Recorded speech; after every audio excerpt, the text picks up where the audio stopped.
નમસ્કાર, શેર બજાર પરની અમારી વિશેષ રજૂઆત માર્કેટ મીટરમાં આપનું સ્વાગત છે। વડીલો કહી ગયા છે કે ધીરજના ફળ મીઠા હોય છે, પણ આ વખતે માર્કેટ ખરેખર ધીરજની કસોટી કરી રહ્યું છે। રોકાણકારોના ધીરજની અગ્નિ પરીક્ષા થઈ રહી છે। એક બાજુ સારા પરિણામ અને નવા આઈપીઓનો આશાવાદ છે, તો બીજી બાજુ ક્રૂડ અને વૈશ્વિક સમાચારોની કડવાશ છે। આ સપ્તાહે માર્કેટે રોકાણકારોને ઘણું બધું શીખવ્યું છે। શું તમે આ ઉતાર ચઢાવમાં તમારી ધીરજ ટકાવી રાખી છે? શું આ ધીરજની કસોટી આવતા સપ્તાહે પણ થશે? બજારમાં હવે આગામી સપ્તાહે શું કરવું એ સૌથી મોટો સવાલ છે। આ જ સવાલોના જવાબો રોકાણકારોને આપવા માટે છે અમારી આ વિશેષ રજૂઆત માર્કેટ મીટર।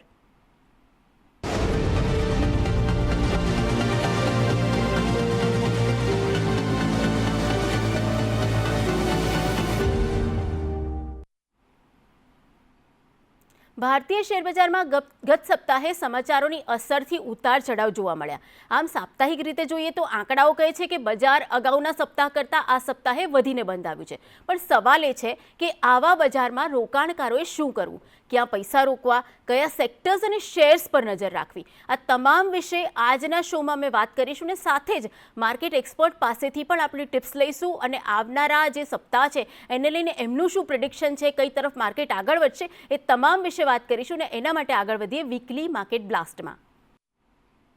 તો માર્કેટના ઉતાર ચઢાવ અને આવતા સપ્તાહની ચાલ વિશે વાત કરવા આપણી સાથે જોડાયા છે માર્કેટ એક્સપર્ટ નિલેશભાઈ કોટક। નિલેશભાઈ, સ્વાગત છે આપનું સંદેશ ન્યૂઝમાં। તો નિલેશભાઈ, સૌથી પહેલાં તો ગત સપ્તાહનું જે માર્કેટ રહ્યું એ આપણે જોયું કે છેલ્લા ઘણા સમયથી ક્રૂડના ભાવ છે કે ઈરાન અમેરિકાના યુદ્ધની જે અસર છે એ બજારો પર સતત જોવા મળી રહી છે અને વૈશ્વિક બજારના સેન્ટિમેન્ટ્સ અને સમાચારોની અસર સતત જે છે એ આપણા બજાર પર અસર કરી રહી છે અને એના જ કારણે માર્કેટમાં ઉતાર ચઢાવ જોવા મળી રહ્યો છે। તો આ સપ્તાહે આપના મતે કયા પરિબળો એવા રહ્યા જે માર્કેટને ડ્રાઈવ કરનારા રહ્યા, ખાસ કરીને વૈશ્વિક પરિબળો રહ્યા કે ભારતીય પરિબળો રહ્યા કે જેણે માર્કેટને ડ્રીવ કર્યું?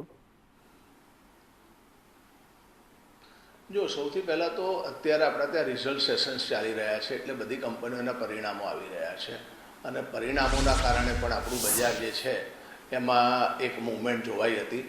આપણે લોકો જનરલી સેન્સેક્સ અને નિફ્ટીને જોતા હોઈએ છીએ, પરંતુ સેન્સેક્સ નિફ્ટીના બદલે આપણે મિડકેપ 150 ઇન્ડેક્સ જોઈએ યા નિફ્ટી નેક્સ્ટ 50 જોઈએ। આ બધા ઇન્ડેક્સો તેના ઓલ ટાઈમ નવા હાઈ લેવલે આવ્યા છે, એટલે કે બજાર જે છે એ સેન્સેક્સ અથવા તો નિફ્ટી સેન્ટ્રિકના બદલે સ્વિફ્ટ સેન્ટ્રિક થયું છે। ગયા એક વીકમાં આપણે જોઈએ તો ઘણી કંપનીઓના ભાવમાં 20%થી વધારો જોવાયો હતો અને છેલ્લા 3 મહિનાની અંદર વાત કરીએ તો ઘણા શેરો એવા હતા કે જેમાં 50%થી લઈને 100%નો વધારો જોવાયો છે। ડેફિનેટલી માર્કેટમાં એક સેન્સેક્સ અને નિફ્ટીની રેન્જ એ રેન્જ બાઉન્ડ છે અને એ 23,700થી લઈને 24,500ની વચ્ચે નિફ્ટી અત્યારે ટ્રેડ કરી રહ્યો છે, પરંતુ ઓવરઓલ જે બજારનો જે સેન્ટિમેન્ટ્સ છે એમાં સ્પેસિફિક મૂવમેન્ટ વધારે જોવાઈ રહી છે અને સાથે સાથે જેના રિઝલ્ટ સારા આવે છે એ કંપનીમાં પણ મૂવમેન્ટ જોવાઈ રહી છે। એટલે મારી દૃષ્ટિએ ભારતીય બજારમાં હવે સ્પેસિફિક મૂવમેન્ટ જોવી પડશે અને સાથે સાથે જો વૈશ્વિક બજારની વાત કરીએ તો વૈશ્વિક બજારની અંદર પણ એકવાર એવું દેખાઈ રહ્યું છે કે વૈશ્વિક બજારોમાં પણ વોલેટિલિટી છે, પરંતુ વૈશ્વિક બજારો ઊંચા લેવલે ચાલી રહ્યા છે। જેમ કે સ્ટાન્ડર્ડ એન્ડ પુઅર 500 છે એ નવો ઓલ ટાઈમ હાઈ છે, નાસ્ડેક પણ નવો ઓલ ટાઈમ હાઈ છે, કોરિયાનું બજાર હાઈ છે, સાથે સાથે જાપાનનું બજાર પણ હાઈ ચાલી રહ્યું છે। એટલે મારી દૃષ્ટિએ ક્રૂડ અને એની ઇમ્પેક્ટ બજાર પર નથી, પરંતુ લાંબો સમય સુધી મેક્રો ફંડામેન્ટલ્સને કોઈ પણ દેશના શેર બજાર અવગણી ના શકે। આપણા દેશ માટે વાત કરીએ તો એફઆઈઆઈ સતત વેચવાલ છે, પ્લસ આપણો દર મહિને $30 બિલિયન ટ્રેડ ડેફિસિટ ચાલી રહ્યો છે। $10 બિલિયન દર મહિને મોટાભાગે એફઆઈઆઈનું વેચાણ ચાલી રહ્યું છે, સાથે સાથે ગોલ્ડનું ઇમ્પોર્ટ પણ ચાલી રહ્યું છે। એટલે આ બધા પરિબળો જોતાં દર મહિને 60થી 70 બિલિયન ડોલર આપણા જે છે ફોરેન હુંડિયામણ ઓછું થયું છે અને એના કારણે જે રૂપિયો નીચે ચાલી રહ્યો છે, રૂપિયો જે 95 રૂપિયા આસપાસ જે ડોલરની સામે ચાલી રહ્યો છે એ એક નેગેટિવ નિશાની છે। એટલે કે આપણી કરન્સીમાં 6%નું ડેપ્રિસિએશન અને ઇન્ફ્લેશન સાચી ભાષામાં 10% છે, એટલે 16% આપણે વ્યક્તિ જો કંઈ ના કરે તો એની મૂડી જે છે વર્ષે જે છે ઓછી થઈ રહી છે। ઓકે, અનિલભાઈ, તમે જેમ કીધું કે મિડ કેપમાં વધારો છે અને ઘણા બધા એવા સેક્ટર્સ છે કે સ્ટોક સ્પેસિફિક છે કે જે નવા હાઈ બનાવીને આવ્યા છે. તો છેલ્લા ઘણા ટાઈમથી આપણે જોયું કે 2-3 જે અઠવાડિયા ગયા છેલ્લા, એ આપણે થોડા ખરાબ જોયા અને એના પછી એફઆઈની વેચવાલી તો ઓબ્વિયસલી ત્યારે પણ ચાલુ હતી ને અત્યારે પણ ચાલુ છે. તો એ જોતા ખાસ કરીને જો સેક્ટર્સની વાત કરીએ તો ગયું એક વીક કયા સેક્ટર્સ માટે આઉટ પરફોર્મિંગ રહ્યું અને કયા સેક્ટર્સમાં તમને એવું લાગ્યું કે આ જે ધાર્યું હતું એના કરતાં વધારે સારો દેખાવ છે? કેપિટલ ગુડ્સ અને પાવર સેક્ટર્સમાં આઉટ પરફોર્મિંગ જોવાયું અને આ સેક્ટર્સમાં આગળ ઉપર પણ એક પોઝિટિવિટી જોવાય તેવું લાગી રહ્યું છે. બેન્કિંગ સેક્ટર્સમાં ડેફિનેટલી જે એસબીઆઈનું રિઝલ્ટ જે છે એ ખરાબ થોડું આવ્યું છે અને બેન્કિંગ સેક્ટરમાં એક સ્ટ્રેસ મને દેખાઈ રહ્યો છે. કારણ બેન્કિંગ સેક્ટરમાં સ્ટ્રેસ માટે આપણે જોવું હોય ને તો વિશ્વના બજારોને જોવા પડે. અમેરિકામાં જે મોર્ગેજ ફોરક્લોઝર એટલે કે જે લોકોએ ઘર માટે મોર્ગેજ લોન લીધી હોય અને એ લોકો લોન નહીં ભરી શકવાના કારણે ફોરક્લોઝર આવ્યાના દાખલો એ 2008 કરતાં પણ વધારે છે. એટલે કે ત્યાં જે સબપ્રાઇમ કરતાં પણ મોટી કટોકટી મોર્ગેજ લેવલે ચાલી રહી છે. અને એવી જ પરિસ્થિતિ આપણા ત્યાં પણ જે લોનના રિસાયકલ અથવા તો પેમેન્ટની રિસાયકલ છે એમાં ડીલે ચાલી રહ્યું છે. એટલે હું બેન્કિંગ સેક્ટર્સ માટે નેગેટિવ છું. અને સાથે સાથે જે ક્રૂડના ભાવો વધ્યા છે એની ઇફેક્ટ હવે આવતા ક્વાર્ટરમાં જોવાશે. એટલે કે કોઈ પણ યુદ્ધ હોય ને એનાથી હું એવું માનું છું કે એક દિવસનું યુદ્ધ લાંબુ ખેંચાય તો 3 દિવસ સુધી ઇકોનોમી પર અસર પડે. એ પ્રમાણે 6 મહિના એ નેગેટિવ અસર પડવાની શક્યતા છે. એટલે આગામી 3 થી 6 મહિના ભારતીય અને વિદેશના બજારો માટે કપરા રહેશે. પછી યુદ્ધ ચાલુ રહે કે ના રહે એ અગત્યની બાબત નથી. કદાચ યુદ્ધ બંધ થઈ જાય તો એની એક ટેમ્પરરી પોઝિટિવ અપસાઇડ જોવાય. પરંતુ હવે પર્સનલી મને જો પૂછવામાં આવે તો હું એવું કહીશ કે બજાર માટે ખાસ કરીને સોના ચાંદીમાં એક નવો મોટો બાઇંગનો જે છે તબક્કો ચાલુ થશે. એટલે જે સ્માર્ટ ઇન્વેસ્ટર્સ છે અથવા તો ઇન્વેસ્ટર્સ છે એને લાલચ કર્યાના બદલે 40 થી 50% પોર્ટફોલિયો કેશ પર કન્વર્ટ કરી અને ધીરે ધીરે પ્રેશિયસ મેટલ તરફ જવું જોઈએ.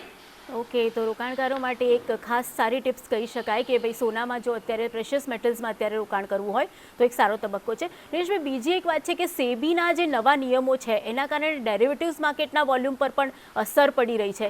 તો એક્સપર્ટ તરીકે આપનું શું વિશ્લેષણ છે કે શું સ્પેક્યુલેટિવ મની હવે કેશ સેગમેન્ટમાં ટ્રાન્સફર થઈ રહ્યું છે? કારણ કે નિફ્ટી ભલે શાંત હોય પણ સ્મોલ કેપ અને મિડ કેપમાં આ અઠવાડિયે આપણે જોયું કે ઉછાળો છે. તો આ શું સૂચવે છે? આ ડેફિનેટલી જે એસટીટીના ચાર્જ વધવાને કારણે જે આર્બિટ્રાજની પોઝિશન્સ અથવા તો એચએફટી એટલે હાઈ ફ્રિકવન્સી ટ્રેડિંગ થતા હતા યા જે મશીન બેઝડ ટ્રેડિંગ હતા એમાં ઘટાડો થયો છે. અને જે ડેરિવેટિવના લોટ સાઇઝ ને એ બધું પ્લસ જે બીજા ખર્ચા પણ આવે છે એ આખા વિશ્વમાં સૌથી વધારે આપણા ત્યાં છે. ઘણીવાર તો એવું થાય છે કે વ્યક્તિને જો ટોટલ પ્રોફિટ હોય એના કરતાં તો જે ગવર્મેન્ટમાં ચૂકવેલા પૈસા વધારે થાય, ભલે બ્રોકરેજ ઓછી હોય તેમ છતાં પણ. એટલે મને એવું લાગે છે કે ત્યાં વોલ્યુમ ઘટશે. અને એફઆઈઆઈની વેચવાલીનું કારણ 2 વસ્તુ છે.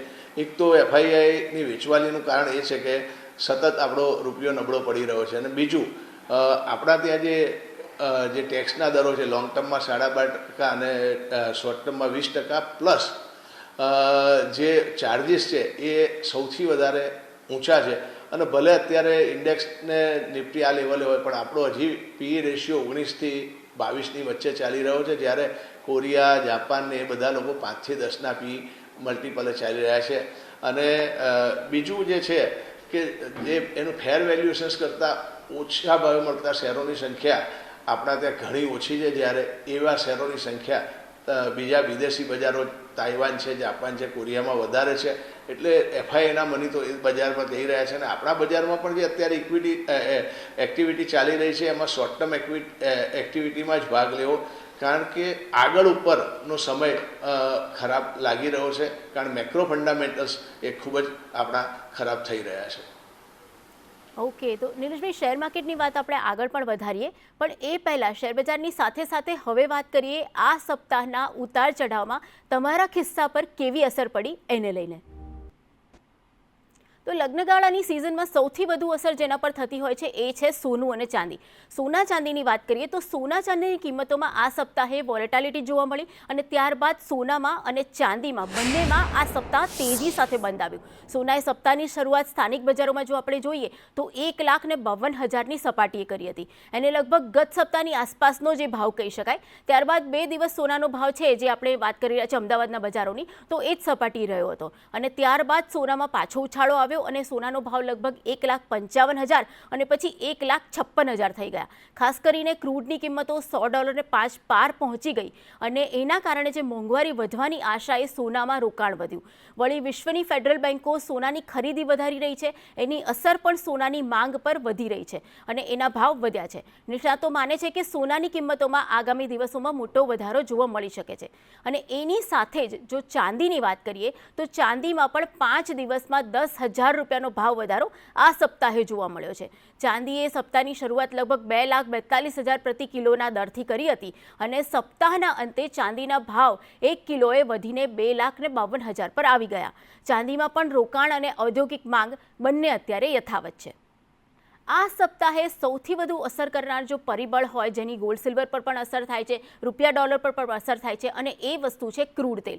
ક્રૂડ તેલની કિંમતો ગત સપ્તાહે આપણે જોયું કે $126ની સપાટીને સ્પર્શી ગઈ હતી અને ક્રૂડ તેલ આ સપ્તાહે પણ ઊંચી સપાટીએ જ રહ્યું. ટ્રેડિંગ દરમિયાન ક્યારેક તેલની કિંમતો સરકીને $100ની નીચે પણ ગઈ ખરી, પણ એ સપાટી ક્રૂડ તેલ ટકાવે એ પહેલાં જ ફરીથી બાઉન્સ બેક કરી અને ક્રૂડની કિંમતો ફરી એકવાર વધીને $100ને પાર પહોંચી ગઈ.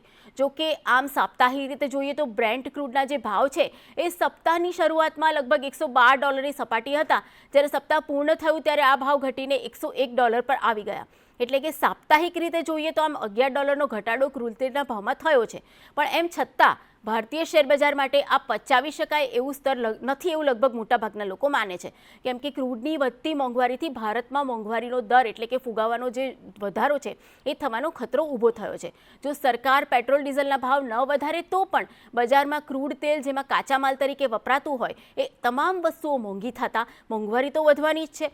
સાથે જ સરકારનું જે આયાત બિલ છે એ પણ વધી રહ્યું છે, કારણ કે ક્રૂડ આપણે બહારથી આયાત કરીએ છીએ અને એની અસર પણ જનતા પર થવાની જ છે. એટલે માત્ર ભારત જ નહીં પણ દુનિયાના મોટાભાગના દેશો ઈચ્છે છે કે યુદ્ધ ઝડપથી પૂર્ણ થાય અને ક્રૂડ તેલની જે કિંમતો છે એ થોડીક નીચે આવે.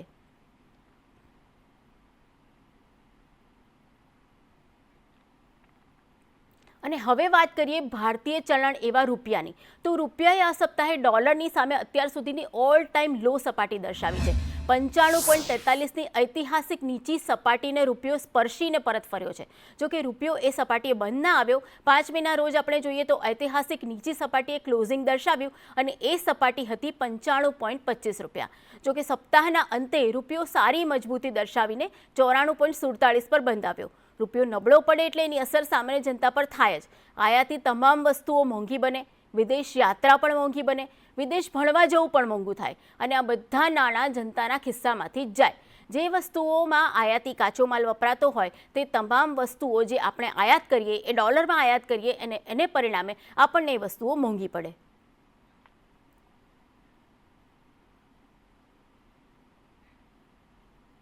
અને હવે આખા સપ્તાહના એક એવા સમાચાર જેને સરળ ભાષામાં સમજીએ માર્કેટ ડીકોડમાં. તો ભારતીય માર્કેટ માટે આ સપ્તાહે જે સૌથી મોટા સમાચારો રહ્યા એમાંથી એક હતું જે પરિણામોની સિઝન અત્યારે ચાલી રહી છે અને એમાં પણ સૌથી મોટી PSU bank state bank of ઇન્ડિયાના પરિણામો.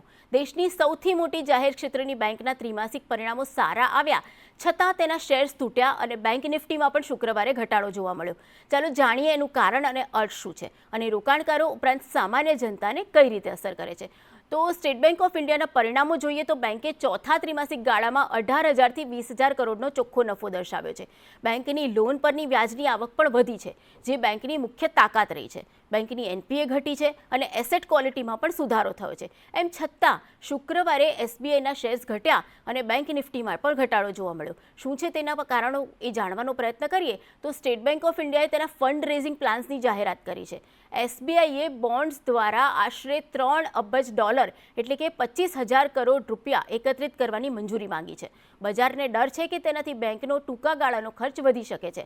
આ ઉપરાંત બેંકને ટ્રેઝરી લોસ થયો છે. સરકારી બોન્ડ્સના વ્યાજ વ્યાજદર વધવાને કારણે બેંકના જે રોકાણના મૂલ્યમાં ઘટાડો થયો છે, એ નફાને અસર કરે છે. વળી રિઝર્વ બેંકના નવા નિયમો મુજબ નિર્માણાધીન પ્રોજેક્ટ્સ માટે બેંકોએ વધુ પૈસા અનામત રાખવા પડશે, જેની સીધી અસર SBI જેવી મોટી લોન આપતી બેંકો પર પડી રહી છે.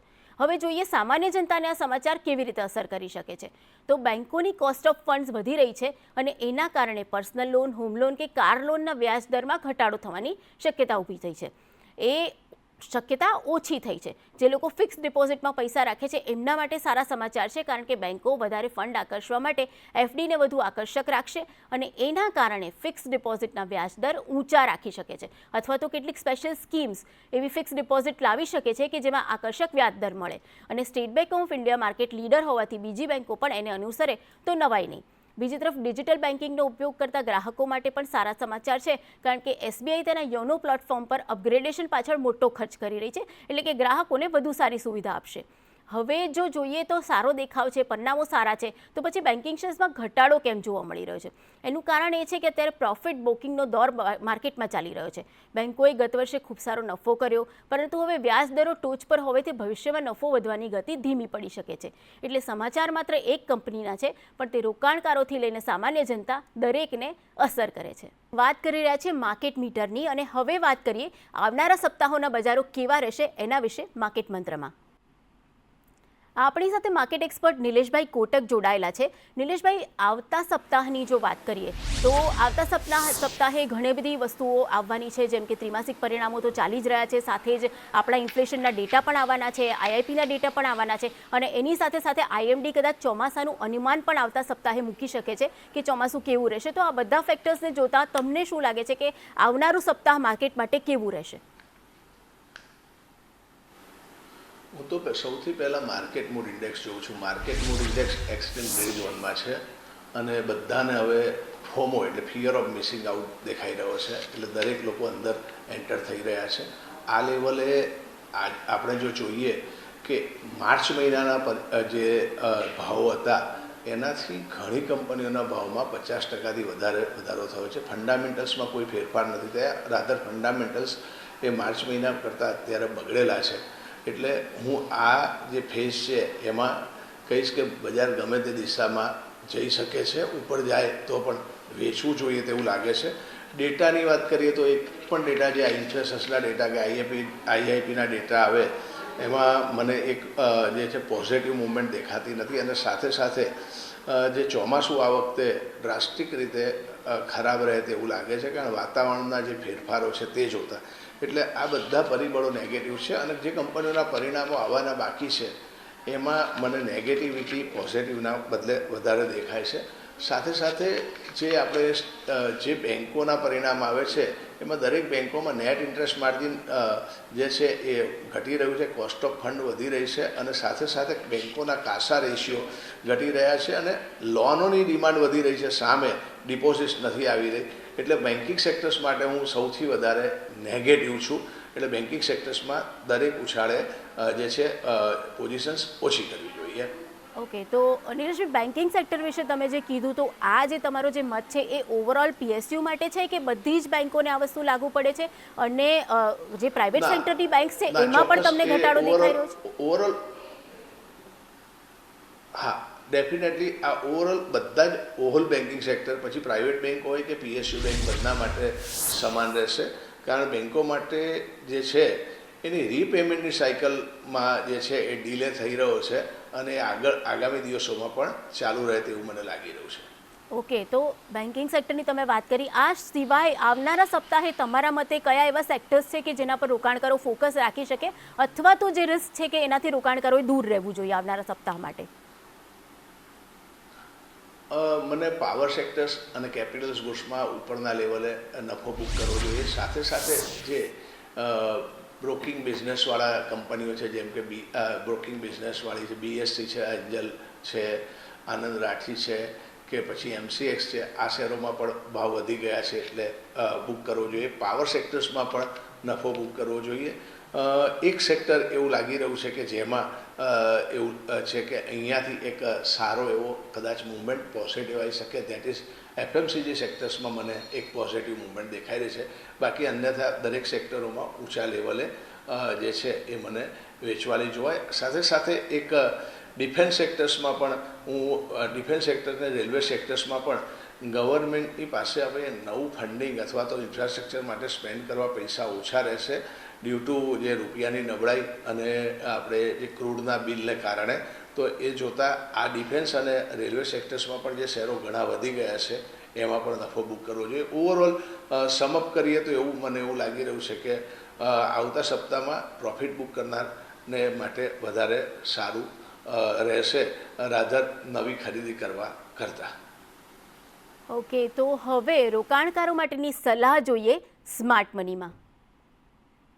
તો આપણી સાથે નિલેશભાઈ કોટક જોડાયેલા છે. નિલેશભાઈ, તમે જેમ કહ્યું એમ કે આવનારા સપ્તાહે પ્રોફિટ બુકિંગ વધારે દેખાઈ રહ્યું છે, તો તમારા મતે આવનારા સપ્તાહે રોકાણકારો માટેની જો ટિપ્સ જોઈએ તો એમણે શું કરવું જોઈએ? સ્ટોક સ્પેસિફિક અપ્રોચ રાખવો જોઈએ? કયા સ્ટોક્સ એવા છે કે જેના પર એ લોકો નજર રાખી શકે? ડેફિનેટલી સ્ટોક સ્પેસિફિક તો રાખવો જ જોઈએ. સાથે સાથે હું કહીશ કે થોડું એલોકેશન્સ ગોલ્ડ અને સિલ્વરના જે ETF છે એની અંદર પણ કરવું જોઈએ. અને સાથે સાથે મને એવું લાગી રહ્યું છે કે આગામી સપ્તાહમાં જો સ્ટોક્સની વાત કરીએ તો સ્ટોક્સની અંદર એવા સ્ટોક્સને પસંદ કરવા જોઈએ કે જેની અંદર હજી પોટેન્શિયલ્સ સારું દેખાઈ રહ્યું છે. હવે એની અંદર એક સેક્ટર્સ મને ખાસ કરીને અહીંયા એવું લાગી રહ્યું છે કે જે સેક્ટર્સની અંદર પાવર સેક્ટર્સમાં હજી પણ એક થોડો બૂમ આવી શકે તેવું મને લાગી રહ્યું છે. એ એક ફોકસમાં ધ્યાન રાખી શકાય. અને બીજું FMCG સેક્ટર્સ, આ બે સેક્ટર સ્પેસિફિક મને મૂવમેન્ટ એ પોઝિટિવ લાગી રહી છે. અન્યથા ઓવરઓલ જે સેન્ટિમેન્ટ છે એ મારા પ્રમાણે આગામી સપ્તાહમાં સેલ ઓન રાઇઝનું બનશે. ઓકે, અને જો આપણે વાત કરીએ, તમે કીધું કે જે માર્કેટમાં તમારું અલોકેશન છે ગોલ્ડ સિલ્વરમાં પણ રાખો, તો અત્યારના માર્કેટમાં તમે એવું સજેસ્ટ કરશો કે મ્યુચ્યુઅલ ફંડમાં કે ETFમાં કે એમાં પણ રોકાણ કરવું કે પછી માર્કેટમાં ડાયરેક્ટ રોકાણ કરવું હિતાવહ છે? હું માર્કેટમાં ડાયરેક્ટ રોકાણનો હિમાયતુ છું, કારણ કે બજારમાં ડાયરેક્ટ રોકાણ જ સારું વળતર આપી શકે છે.